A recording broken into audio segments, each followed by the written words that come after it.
Well, hello and welcome to another episode of the Biz Coach Show with Eric T. Whitmoyer, founder and CEO of My Biz Coaches. And today we are joined by Juliet Peters, and we are very excited to have you with us today. Juliet, how are you doing? I'm great, and I'm happy to be here. This is a subject I'm super passionate about, so I'm glad I get to talk to it. And we are very excited to pick your brain on all things kind of buying and selling business. So thanks again for joining us today. And Eric, how are you doing? I'm doing excellent, David, and yourself? I am doing pretty good. Thanks for asking. And even better now that I'm here with you guys. So, hey, before we dive into our topics today, Juliet, for those who are not familiar with you, can you give us a little background and maybe tell us about your journey to where you are today? Absolutely. So I am a business lawyer, but over the last probably about 10 years, more and more of my work has involved helping people buy and sell businesses. So I started my career as a litigator and saw how deals unwound, and decided when I had the choice to really kind of look at the front end and become more of a partner to entrepreneurs, I moved to that end instead of, at the back end of the elephant where we're doing cleanup, right? I love that analogy. Well, thanks for sharing that. And Eric, I'm kind of curious. Can you tell us how you and Juliet got connected? Yeah, we met through a mutual acquaintance, Robin, who we've had on the show before. Yep. She and I connected, and she mentioned that Juliet was somebody in the space. One of my a fair number of my clients are actually law firms, as you know, David. We talked about that before on the show. And she thought, Juliet, she's in legal, she's in that space, and she's in M&A, which is also something that we, with the business coaching, that we play a role in. And so she thought it would be a great connection. And Julie and I met a couple of times now and had more than enough conversations. I'm like, yeah, this is somebody we should have on the show. Yeah, and here you are. So even better. That's great. Awesome. Well, before we dive into our topic today, which is smart buying, smart selling, can you give us just an overview of Framework Legal? Sure. Framework Legal is a boutique business law firm. We're located in Scottsdale, but we have clients all over Phoenix, sometimes outside if they have Phoenix operations. We spend most of our time, I would say, helping people buy and sell or prepare for transitions of their business. And then I do a lot of what I would call fractional general counsel work. So if you have repetitive legal needs, you're a big enough business, you don't have an in-house lawyer, I kind of approach all of my clients as kind of understanding their business and really working within their business framework. And that means, honestly, I'm kind of industry agnostic. I have clients really pretty much in just about every space. So wonderful. Well, thanks for kind of walking us through that. I think that's helpful context as we walk through our conversation today. And since our audience is either aspiring business coaches or maybe business coaches that are looking to grow their business or serve their clients more fully, I'm kind of curious from your perspective, what can a business coach do to help their client kind of get ready to sell their business? So I think it's really important for businesses who are on the trajectory to make any kind of a transition, whether that's a internal kind of a transition or whether that's an external, you're going to sell to a third party. It's really important that you start 3 to 5 years ahead of time. We all have heard that. It's a frequent refrain, but I can't stress enough that when you have an event and you decide, hey, I really got to sell this business, that's too late to get prepared. So you don't have to dive deeply down the rabbit hole, but you do have to primarily start with getting your financials in order. And frankly, you got to start backing off. Most business owners are most concerned about their tax liability, right? So they're always managing their business so that they pay the least amount of taxes. Well, that's exactly the opposite of what you want to do when you're trying to build your business, right? So you got to move things off the balance sheet that are lifestyle business related and start really looking at how a buyer is going to scrutinize your financials. And I would say financials are really the first place to start. Clean up the books.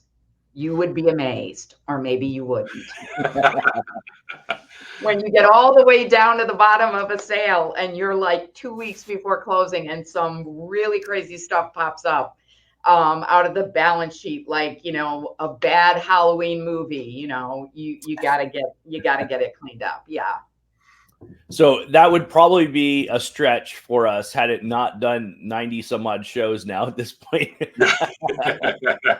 And how often that comes up, Juliet, that is, and to your point, what's crazy, hearing you say 3 to 5 years to prepare to sell the business, that's literally, what I've said to many of my clients, and they're like, what? Yeah. I have to share it. I have to share a statistic. This was, Walt Lipsky was the president of the Arizona Business Broker Association. And I had asked him, I got some opportunity to interview him. And I asked him specifically, I said, what's the number one reason? He gave me 4 reasons. What's the number one reason why businesses struggle to sell? And he said it was financials was the big issue. Yeah. And we were going, kind of going through that whole scenario, and what just blew me away, some of the things you referenced, we'd done these things with their books a certain way, right? Because it made sense for us. But now that you want to sell it, you got to transition that. So ironically, I'd asked him, and he told me they did a study for a period of time. I want to say it was a 5-year span of time, and acquired 1,100 businesses over 5 years. And what they uncovered was the number of business owners who actually sought financial advice before they decided to sell. If it was over $5 million, they had acknowledged that it was about 25%. Yeah. Under $5 million, zero. Yeah. Literally zero business owners. They literally just woke up and said, I think I'm going to sell my business today. Yeah. So again, I'm sure you're not surprised, right? No, I'm not. And they don't know what they don't know. That's part of the role why you need a team of people who actually do deals, because I understand you don't know what you don't know. Right. And I'm happy to take the laboring oar on educating you in a way that's going to be non-threatening. Right. Because I think, you don't want to be lecturing people, right, on this stuff. And yet it's like a slow train wreck, right? You see it coming. And if you do this enough and you sell dozens of businesses, right, where it's not like there's a new thing every 5 minutes. It's the same thing. It just looks different in a different business. But the issues are really the same. And financials, top of the heap, really. Yeah. So, and people do all kinds of crazy stuff. I mean, I remember a business broker. I asked the business broker, what is the weirdest thing you've ever seen on a balance sheet? And she said, a horse. And I said, well, unless they're running a glue factory, I understand why that should not be on the balance sheet, right? Yeah, no. But I mean, that's the kind of stuff that, when you really have looked at your business kind of as a lifestyle business, even though it has enterprise business aspects to it, you have to begin to kind of look at your financials like a buyer would look at your financials. Right. Yeah. And that's the trick. And that's hard because nobody wants to have to tell you, gee, your baby is ugly, right? Gee, your spreadsheets, gee, your P&L is a mess. Gee, your balance sheet's all jacked up. But, you have to look at it like that, or because as you know, Eric, the number of people who actually sell their business to an outside buyer is very small, like 5%, right? So, look at the 95% of the other businesses that are out there that are viable and going concerns, but won't win the sale race because they haven't taken the steps they need to ensure transition. Exactly. Yeah. Right. Yeah. So, awesome. Well, great insight. So I'm hearing, start early, really get your financials in order. No horses, got that loud and clear, unless you're a glue factory, for sure. But as we're talking about kind of the backside of the elephant, which I love that analogy, by the way, any other common mistakes that you see entrepreneurs make when selling a business that we haven't already covered? Yeah, I think there's a repeated set of mistakes that I see a lot, which is once you are actually in the flow of a deal, you need to know who on your team can help you gather the information that's needed for due diligence and also drive that all the way. Because due diligence is one part of the equation, but then once you get to actually documenting the deal, you have these things called disclosure schedules, and those kind of back up the promises. People think, oh, I don't need to do that because I showed them everything, right? But that's not how this goes. So I find business owners who've been detached from their business for a long time or have expertise in a certain part of the business, but not the whole business, they're struggling when it comes to due diligence because they don't have somebody who actually knows the information. And that's the stuff that actually matters, right? Yeah. Are you paying your people paid sick time? Are you compliant with the law in Arizona? Well, you think you are, but that's not good enough. You need to have the actual information, right? So I think you have to kind of pick the people on your team that you're going to walk through in a sale and going to act as your backstop to gather the data you need. That's one mistake. I think the other mistake is not understanding when it comes to private equity buyers, they are not your friend. Right. And no matter what they tell you, they're not your friend.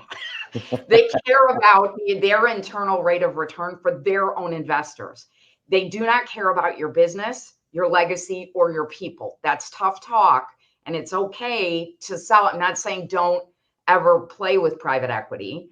But what I'm saying is you need to know what they're about and take your rose-colored glasses off. Because whenever there's a situation where you're selling, right, you're going to be romanced, right? It's like that old joke, when you get to hell and they're like, oh, that's because you were a recruit. When you see the real part of hell, right? And you're like, but wait, there was, food and fun. And yeah, that's before you were a recruit, right? So I think you have to don't check your common sense at the door. No matter how desperate you are to sell, no matter how much you think this could be the right fit, do not check your common sense at the door. And I think the other mistake is it is a long race. Most businesses take 9 to 10 months from romance to close, right? And you got to have a strong stomach. I was talking to somebody who had 4 deals blow up in the span of 2 years. That's exhausting. That means as the CEO, all you're doing is due diligence and, dealing with sales. That's real tough. So I think you got to steel yourself for the process, and you know it is a process going in. Yeah. Yeah. Those are phenomenal points. I appreciate you bringing those up. I think what's interesting, is I think through some of the points you just made, particularly, okay, so the last one, when you think about how hard it can be to put a deal together, and David and I were actually involved in an organization that sold, and it was 10 months from, it was 9 months from the time they announced it. But I believe that the deal had already initially been, at least behind closed doors, had been negotiated probably in December of the year before. We closed the deal on October 31st the following year. So yeah, it takes a long time. There was a lot of courting that went through that process. Mm-hmm.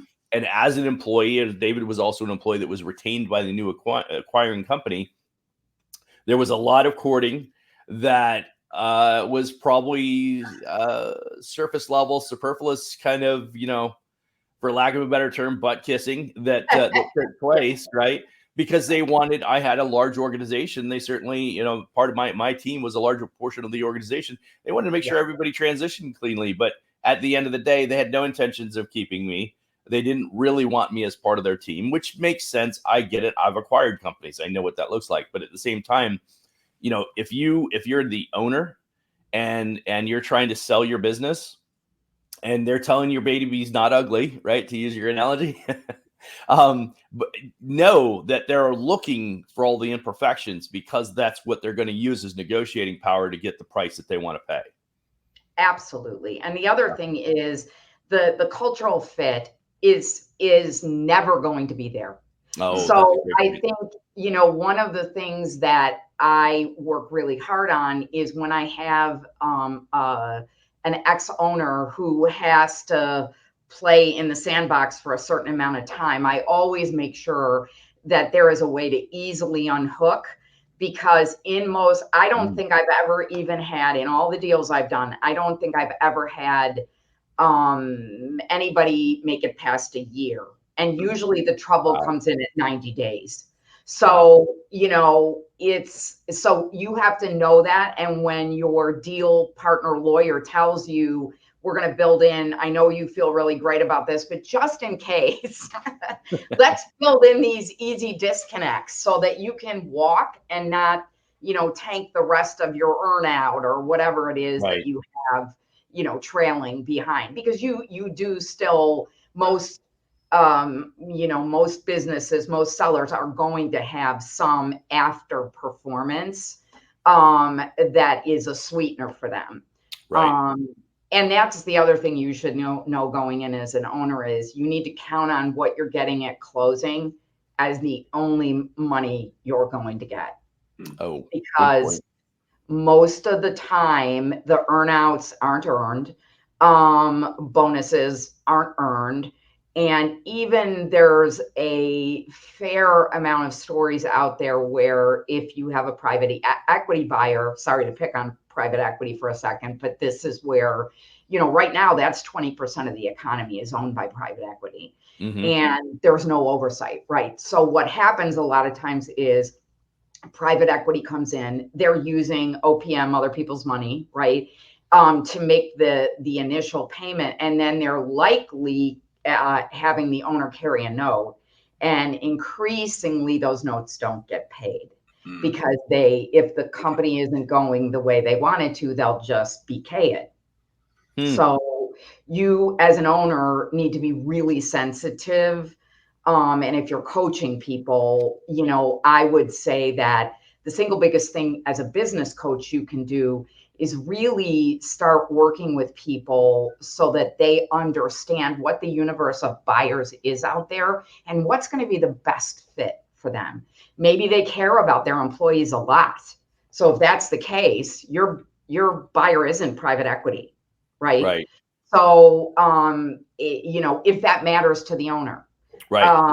If what matters to the owner is obviously the highest multiple, then you're going to look for a buyer that's inside your industry, or somebody who wants to add your vertical, for example, and you have employees and customers and they don't have that, right?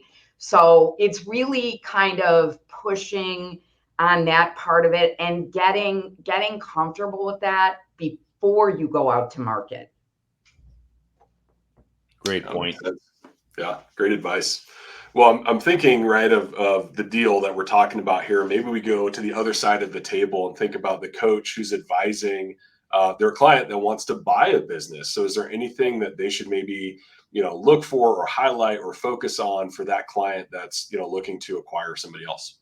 Yeah. So if you're looking to acquire a business, I think now is a good time, because there's a lot of the institutional money has been kind of sitting on the sidelines. Deal flow is way down this year.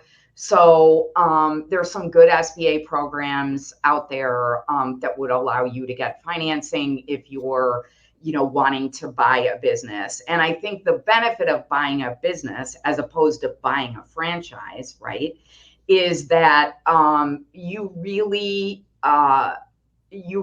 have, in a lot of instances, good groundwork, right, that's already been laid.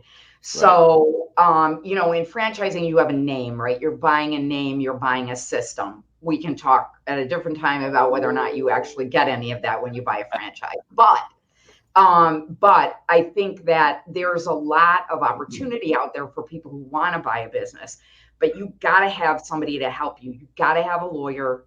You got to have an accountant who can diligence the financials, right?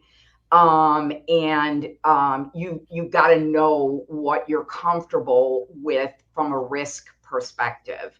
I don't think it's ever a good idea to buy a business in an industry you know nothing about. I'm not saying that people can't succeed like that, because they do. I'm just saying it's tougher, right? It's a tougher road if you're attracted to an industry that you don't have any information about, right? A lot of times people have really good intentions, and so they'll be attracted to an industry because they see it as a good fit for their personality. Again, what you don't know will really come, back to bite you in the backside. So you want to do a lot of due diligence, not just on the company, but on the industry. I'll give you an example, right? Home healthcare, very, very popular, maybe 5 years ago, right? Everyone was trying to buy up home healthcare agencies. Well, people do it because they want to make a difference a lot of times, right? And they can be profitable, but it's also a really tough industry, made even tougher by the pandemic. So the people aspect of that is very hard, right? So you have to know that going in, so that you will be driven mad by attracting good talent, right, and retaining them. So again, do your research on the industry you're interested in, and then get help on the diligence so you know what you're looking at. And the thing is, everyone thinks, okay, well, I looked at the financials. Yeah, but you don't, as someone who's often on the other side of that, you don't know what you don't know about the way that business is running or their financials. You can only see the numbers on the paper. You don't know the workflows, the issues. So, I mean, that's what I would say, I guess, if you're looking to buy business. It is a good time. I look all the time because I know people that are interested in buying businesses, or I hear a client, that's looking for a certain type of business. But again, you got to pick through, a lot of probably a lot of not profitable businesses in order to find a winner. Right. Yeah. That's a great point there. Again, I definitely determined that if we acquire a business, Juliet, I don't want you to be on the other side of that deal. Get her in your corner, not theirs. Yeah, you're going to be on our team, not theirs. That's for sure. But as you were saying about the time, acquisition, one of my biggest gripes, I would say, with working with business owners, I love working with my business owners. I'm passionate about helping them be successful. One of my biggest frustrations is that they are often quick to choose not to spend the extra money for the resources. And you referenced it earlier. You referenced it here again. The truth of the matter is, spend the money, get the resources, get the accountant, get the lawyer, somebody who's been involved in an acquisition. And I've acquired businesses. I know the mistakes that I made. I mean, it's something as simple as I'm looking at the cash flow statement and I'm like, it doesn't match with the bank statement. Right. I mean, that right there is a telltale sign that there's an issue, right? It's like that. And forensic accounting can be really valuable to determine, okay, hey, something's not right here. It was a heavy cash business, so that didn't surprise me. I wasn't deterred from that because I had the experience, to your point, of the industry. I was familiar enough with that type of an industry, and I could, okay, I understand what's going on here, right? We don't need to go and be I'm not going to make a big deal. I know what's going on. But the point is to your point, if I didn't know that, and that was also part of a negotiation. They wanted a lot. They wanted, substantially more. I'm going to say about 30% more than what we were willing to pay, because I knew what was going on, right? And the numbers didn't match up. And I'm like, no, we need to resolve this. This isn't going to fly, right? So, great point. Exactly. And I think that feeds back into, look, I have a sign on my wall. I'm going to take it down. It says, only share your gifts with people who want to receive them. And I think that's the issue, right? Which is, I love helping business owners, right? But sometimes you can't help, you can't stop them from doing things. I guess I always look at it big picture. That's their journey, not mine, right? So they have a journey there. But I think the having solid help is probably the most critical thing. So, for example, when I sat down with a business owner who's a client of mine, and we were talking about his transition plan, what it looked like, and his transition plan was internal, right? Mm-hmm. And so the first thing I said was, and of course, he's picked somebody who he knows not going to work. It's not going to work. He knows it already, right? And so, my job is to just kind of mirror that back to him. And this was not a legal discussion. This was all business. And I said to him, I'm like, have you thought about getting this guy a coach?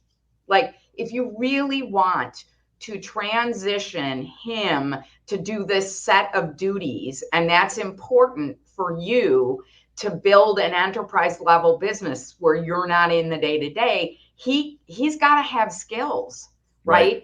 And he doesn't have those skills. Of course, I don't think he's ever going to have those skills, but that's a different story, right? And the point was, well, why would I hire a coach? I mean, he doesn't need a coach. And I hear that all the time, with lawyers. I don't need a lawyer to do this. I'm just going to read, I'm used to reading contracts, so I'm going to read it myself. No, that's really a bad plan. But again, only share your gifts with people who want to receive them. That's it. That's all you can do. Love it. Absolutely. Well, Julia, you talked earlier about risk and how important that is when considering these different deal points. I'd love to maybe unpack that a little bit more. You talk about de-risking a business. And so I'm curious, for coaches that watch or listen to this and they're trying to help their clients de-risk, what does that look like, and what advice or guidance would you offer them? I would say that there's a sort of a pool of really important risks when you're preparing to sell a business, right? The first is, do you have customers that are easily transitioned? And the reason I say that is because changing up your contracts ahead of time so that they're easily, you don't have these provisions. There's this little provision in the back of a contract called assignment, right? And most of the time it says this contract cannot be assigned unless you get consent of the other party. Well, if you're going to sell your business and every contract with a client or a customer you have has that provision in there, you're going to have to do something affirmatively, right, to get that consent. That is a pain in the tuchus if all of your contracts have that, right? So that's one easy little, and no business owner would ever think of that, right? Are you dealing with municipalities? And, those are, it's not that they're risks, it's that those contracts won't easily transfer, right? So you have to have a game plan for that. Do you have a registrar of contractors license? Okay, who's going to be your qualifying party? Are you the qualified party? And what are you going to do when you transition your business? Because that party that's buying it has to have day one somebody who's licensed to take it, right?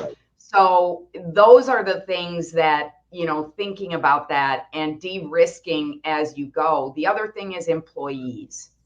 Like, you have to have good process around your employees, around your paid sick time, around your, you need handbooks, you need the things that a normal business would have, because when you go to do the diligence, that's going to make you stand out from the crowd. So again, you would be shocked, or maybe you wouldn't, on how loosey-goosey people run their, their internal business processes, and that you need to clean that up. So that's another area of de-risking that's really critical, right? You got to have your insurance world in place. You should be, doing your loss runs regularly, your workers' comp stuff. All of those things are ways to de-risk your business and set it up for a successful sale. Great advice. Yeah. Well, a lot of that kind of treads into, strong legal considerations. And so I know when a deal is involved, right, there's all these different legal aspects that need to be considered. Any other legal aspects that you recommend coaches kind of dig into or help their clients navigate? Yeah, I think debt is a big one. There are a lot of people out there with SBA debt. That's going to be super hard to, there's a lot of weirdness around selling your business when you have that SBA debt that's hanging, right? I'm not saying don't take it. Was good, cheap money, good for the people who took it. I mean, I'm a big proponent of the SBA debt. I just mean it's another hoop, right, that you have to consider when you're going to sell. Have some inventory process in order. Like if you have inventory, don't be half doing your inventory, right? You need to have solid processes on inventory and inventory management. Same thing with your lease, right? I can't tell you how many times in the last 5 years a landlord has tanked a sale because they won't transfer the lease. Wow. Right? And how could we have prevented that? Very easily. Read the lease. Get a lawyer to help you with your lease. It is in most cases, it is your single biggest liability. Yeah. And most people they never read them. They just sign them. And that transfer provision that landlords put in their leases is probably one of the trickiest things in a business, because what it says, in the worst case, it says, don't even ask me to sublease or transfer, because if you ask me, I'm going to recapture the space. Okay, that is an actual provision in a lot of leases.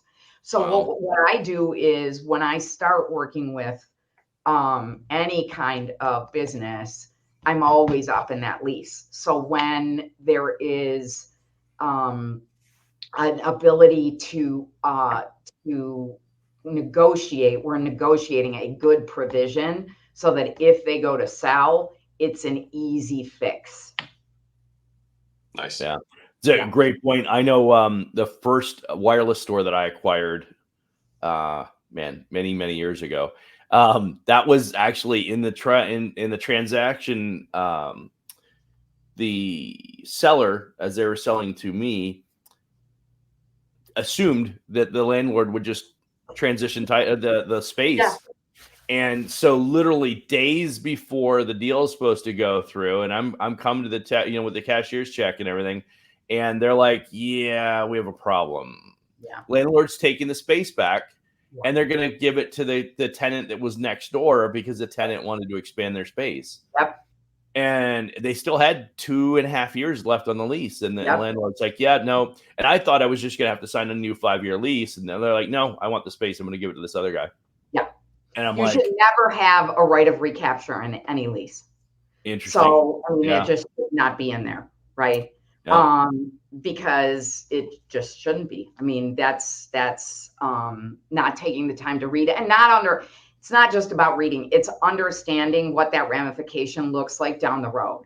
How, if you really are looking to sell your business, that's important. And as a coach, there are all things that you certainly can work with, your clients on.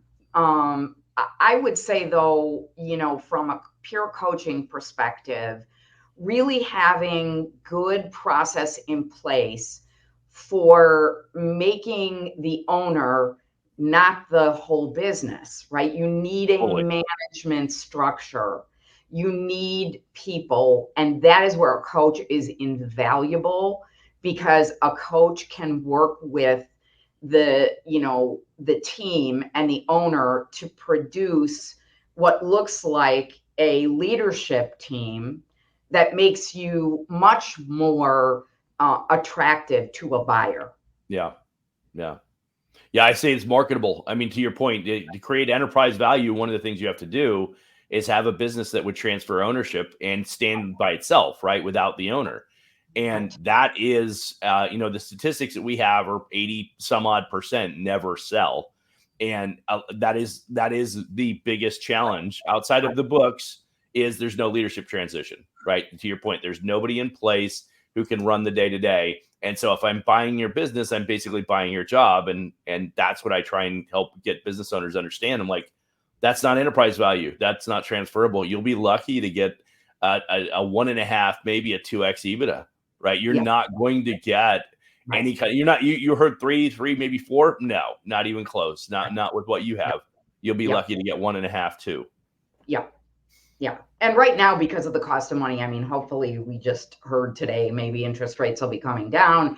But, right now, I think the average multiple is just slightly over 2. It used to be 3. That was a good, and there are people still getting more, again, if they're strategic buys, right? If somebody's adding something on, or they're in the industry, or there's a lot of other factors, recurring revenue, all these things, right?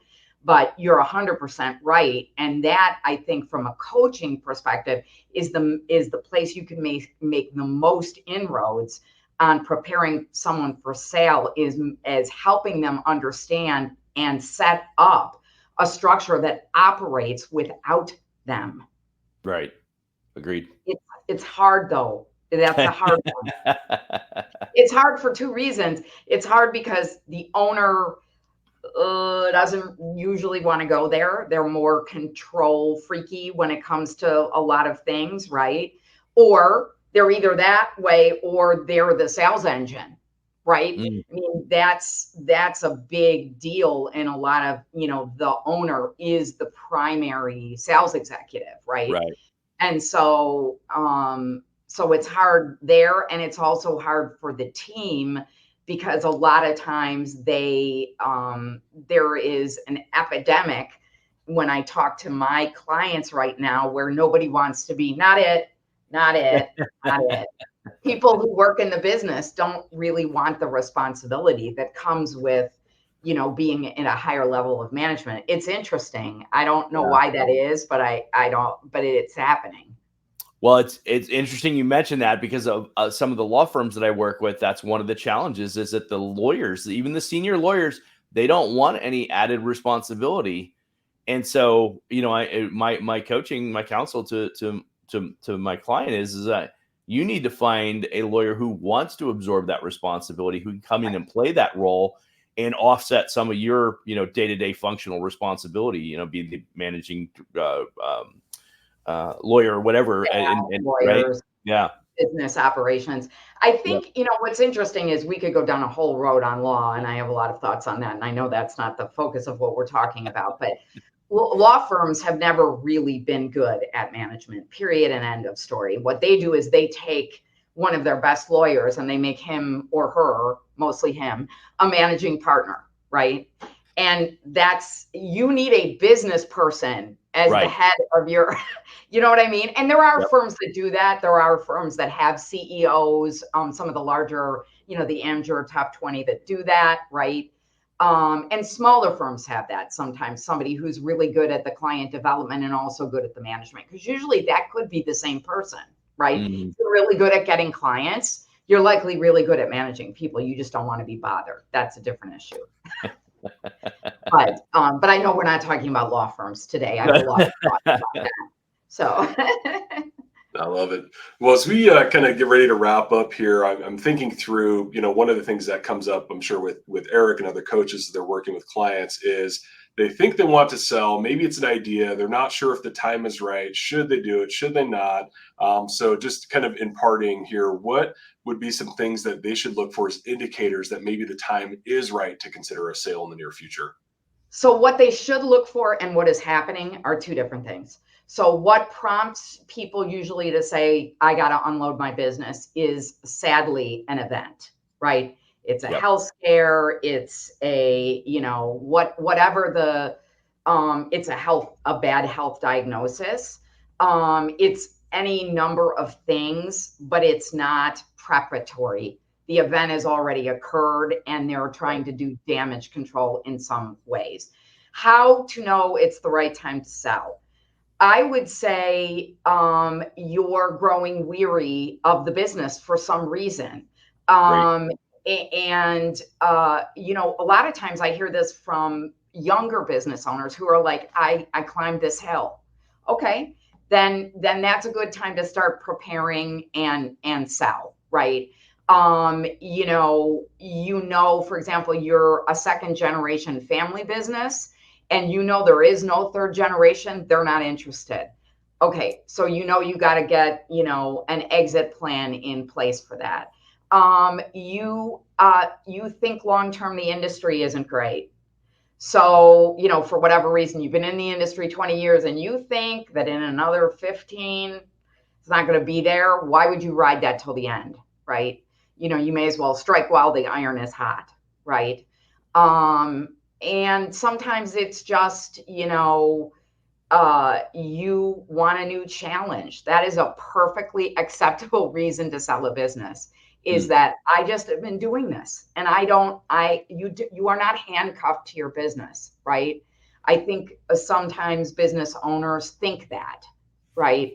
But you're not. So if you want to do something different, then figure out what that looks like. And that's the conversation I was having with my client, a week and a half ago. He wanted to do something different, but he's got this very successful business and he's not going to just walk away from it. How are we going to get him where he wants to go, which is to do something more meaningful, right? That's a reason. Yeah, great point. Don't ignore those gut things happen. You can't ignore them. Yeah. You know when you should be looking to get a succession or a transition plan. But if you choose to ignore it, then you put yourself in a really bad situation for when something actually happens and you have to sell it. And most times you're not going to be able to. You're just not. Yeah. Yeah. And it's funny, we dabble in finance and business credit, and we help our clients identify, how that's going to help them with whatever component of growth or scaling or whatever it might be. It also plays a role in exiting, right? There's your credit, your business credit and things like that. Yep. Quick question for you. This is kind of off my topic that I wanted, but it came up to me as I'm thinking through this. Asset sell versus what's the other term? Share sale. Yeah. Share sale or unit sale, depending if it's an LLC or an. Yep.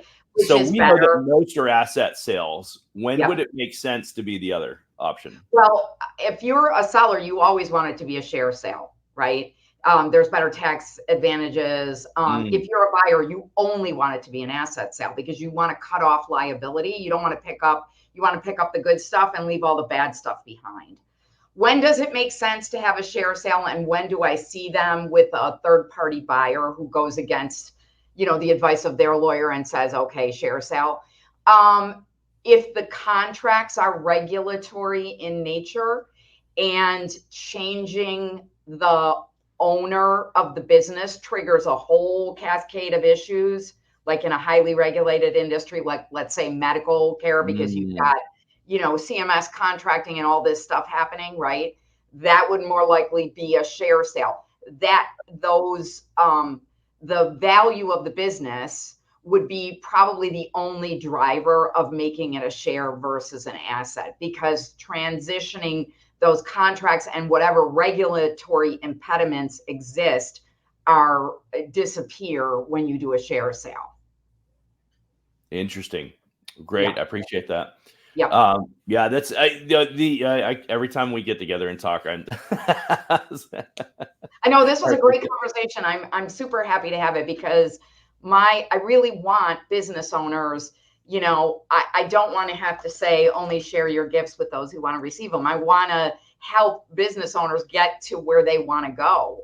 Absolutely. But it's tough. It's tough because people are really in their businesses every day and they don't have time to work on them. Yeah. And that's I think that's it too. If you sum that up, everything that we do as coaches, and in your role, even what you do, right, in the coaching you're providing and the insight and you're sharing with your clients, it's helping them identify and recognize the things that they didn't know, right? And you don't know what you don't know, but not knowing isn't an okay to not take the time to understand. Right. The issue is I don't have the time if I'm running the day-to-day of my business I don't have the time to do the research. And that's why you have your specialties like a CFO or a COO who runs the day-to-day operation. You have those in bigger organizations because those people are specialists in their areas, right? Right. And so helping our clients identify how they need to run their business and have a similar structure. They can't have the exact structure, right? The resources probably aren't there for that. But having something similar where you outsource your fractional legal counsel, where you outsource a fractional CFO, even if you can't afford a full-blown CFO, you can have that insight and that understanding and help you make better intelligent decisions for your business, particularly as the value increases. If your business is doing more than $1 million in top line revenue, you've got some real significant, you got some reasonable enterprise value. You get north of a couple of million in top line revenue to 10 million. Now you've got a multi-million-dollar operation that when you sell that, you're leaving a ton of money on the table if you don't get it to where it needs to be to transition and get the most value from it. And even I would say, Eric, those businesses that are between 500,000 and $1 million, right? They have a lot of growth potential if they could just sort of get out of their own way. Absolutely. And that's why I have to say I'm a huge fan of coaching. I always have had one way, shape, or form, a coach, because when you own your own business, you have got to have somebody from the outside. You're in your head. That's right. 24/7, 365, right? You've got to have somebody outside of your head that can help you see. That's almost a way of upper limiting if you say you're too busy to actually take time, energy, or effort to put into that. I do think you're limiting what your potentiality is if that's important to you, because I think you have to have, look at running a business. I don't care what business it is super complex these days, right? You have all these things you have to think about, worry about, do, it's a lot when you're a smaller kind of entrepreneur, and you can't do that by yourself. It just doesn't work. Right. It doesn't. So, Agreed. yeah. Well, then I think that's where Framework Legal comes in, right? So that's a good transition here. Is there anything else that you want to share today? I mean, you've had so many great insights and kind of perspective on all of this, but anything that you want to share specifically about Framework Legal or the work that you do with clients and how that may even help business coaches? Yeah, I mean, I think, the secret sauce for me is that I've had a lot of experience in business. I worked in a business. I run my own business. And I don't think that there are lawyers out there who are like that, right? And I would say if you're a business owner, you need to gravitate towards those lawyers who understand that, because I think you need a partner as a business lawyer who has been on the inside and is making those decisions, weighing the risks and, the positives. I very rarely tell someone, no, you can't do that unless they're, planning to do something that's, illegal or I know, is trouble for whatever reason. But, most of the time it's their decision. They have to make the business decision, based on, sort of the risk profile and the risk factors, and having somebody to bounce that off of is really I think it's invaluable. And that's really what is my secret sauce. I was very happy that my client reached out to me on a non-lawyer discussion about what to do about transitioning his business, right? About creating a leadership team, about that's a good day for me, right? Because I look at my clients so much more holistically. It's not just a contract. It's what does that contract mean to the business, and to the ultimate business goals that I think would set, my firm apart from others. So that's all I would say. Yeah. Oh, I love it. That's great. Well, thanks again for all the insight today. And if you want to learn more about Framework Legal, head over to frameworklegal.com and we'll have a link to that in our show notes as well. And Eric, before we wrap up, anything new at My Biz Coaches that you want to share today? Not yet. We have the big announcement coming up here pretty soon in a couple of weeks. Nice. All right. We'll keep them waiting a couple more weeks. So don't forget to subscribe so you don't miss the big announcement. Well, Juliet, thanks again. It was great having you with us today. Thanks for having me, gentlemen. This was great. Yep. Thank you. Thank you, Juliet, so much. We'll see you.